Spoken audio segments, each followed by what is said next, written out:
Now that you're here at Grief to Growth, I'd like to ask you to do three things. The first thing is to make sure that you like, click notifications, and subscribe to make sure you get updates from my YouTube channel.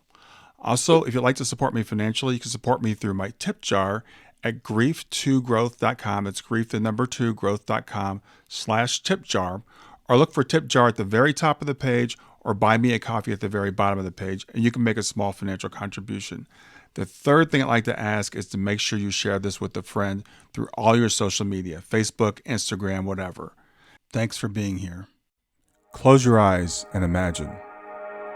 What if the things in life that cause us the greatest pain, the things that bring us grief, are challenges?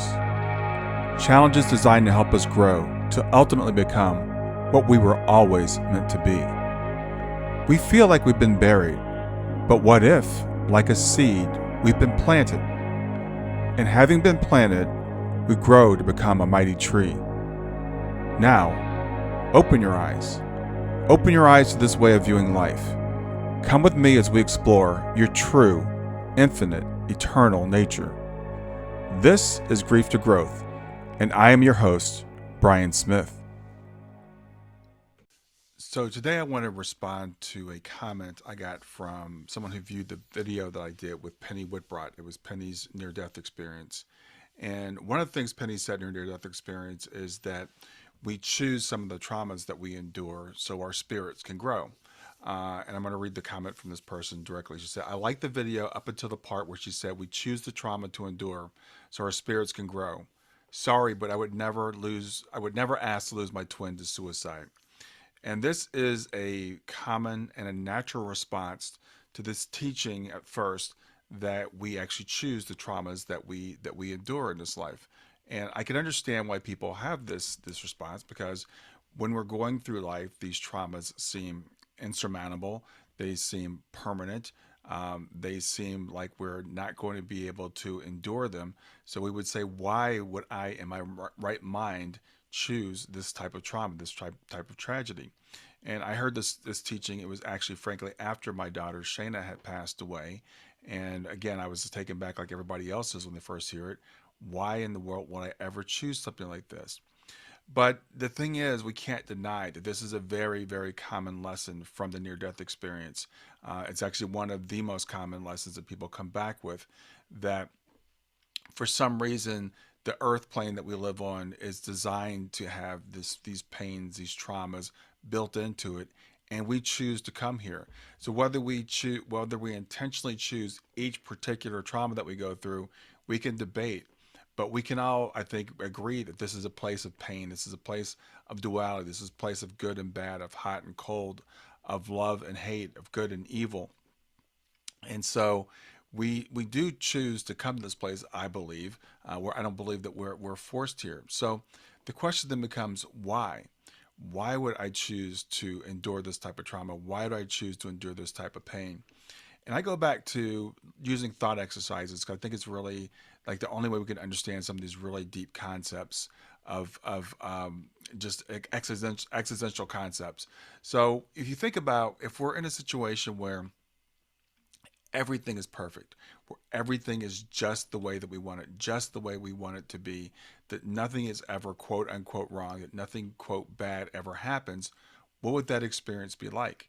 Would you actually even experience anything at all? If there was nothing, it would be like everything is you. It would be like you were living in a dream world where everything just happens the way you want it to, and you wouldn't really experience anything other than you. We kind of have to have something outside of ourselves that doesn't line up exactly with what our desires or our feelings or our wishes are to even experience anything.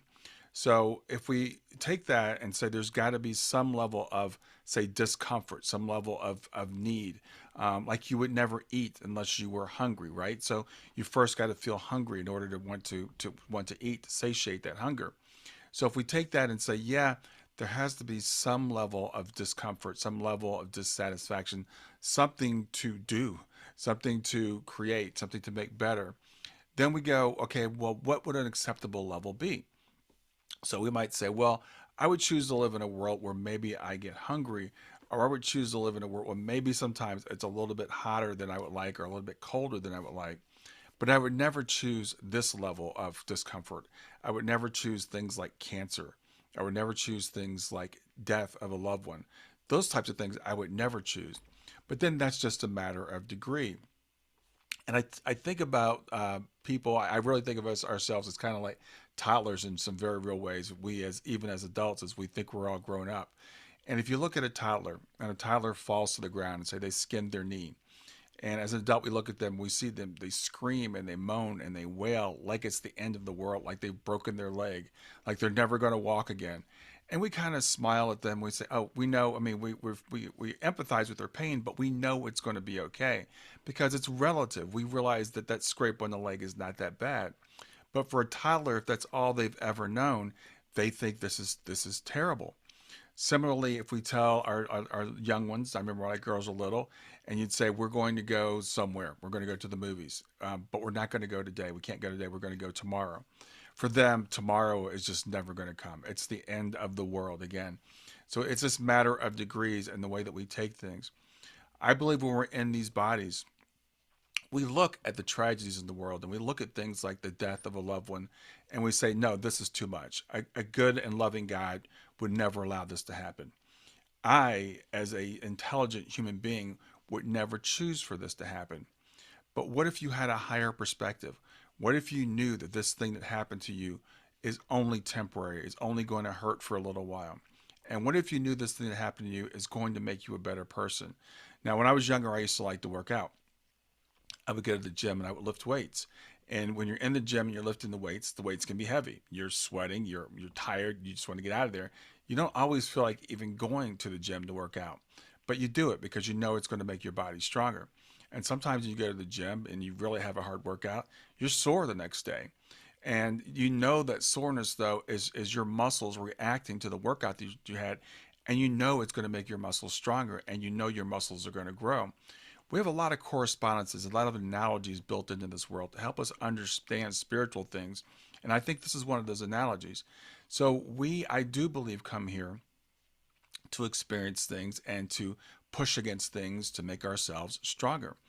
And I can tell you, doing grief to growth for the last couple of years, and before that, working with parents and helping parents heal, and talking to so many people who have been through the worst tragedies of life, and to see how they've grown, to see how strong they are, to see how they've come out on the other side, how that strength in them has been revealed by the tragedies they've gone through, and how they now have a level of compassion, a level of wisdom, a level of strength that they would not otherwise have had if they hadn't gone through these tragedies.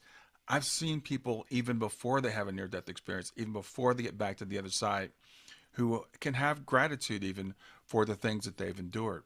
So I know that this is a difficult teaching, and I would say about any of these teachings, if they don't resonate with you, if they don't make you feel better, if they don't make you feel comfortable, feel free to reject them. But I ask you to consider what I'm saying. And the thing is, I believe it can bring purpose. I saw someone say the other day that, my pain is not a lesson. It's not something to make me grow stronger. It's not something to have purpose. It's just kind of random. The meme didn't actually say that, but it's like it's not any of these things. And the thing is, we can spiritually bypass, what I call spiritual bypass, and saying, by dismissing people's pain and saying, well, don't worry about the tragedy you've experienced because just think of all the growth you're going to get out of it. That's not the way we should approach this, right? The thing is, it's still very hurt. It still hurts very much. It's still very painful, but we can bring purpose to that pain. We can look at that pain. And again, whether I chose this particular thing or not, I can choose how I react to it. And I can choose to say that there's a lesson in it. I can choose to let there be a lesson in it. And I can choose to use it to make me a better person. So I want to thank the person that made that comment on Penny's video for spawning this. If you have any questions or anything you'd like to discuss, let me know and may be able to discuss it on my next video. Thanks a lot and have a great day.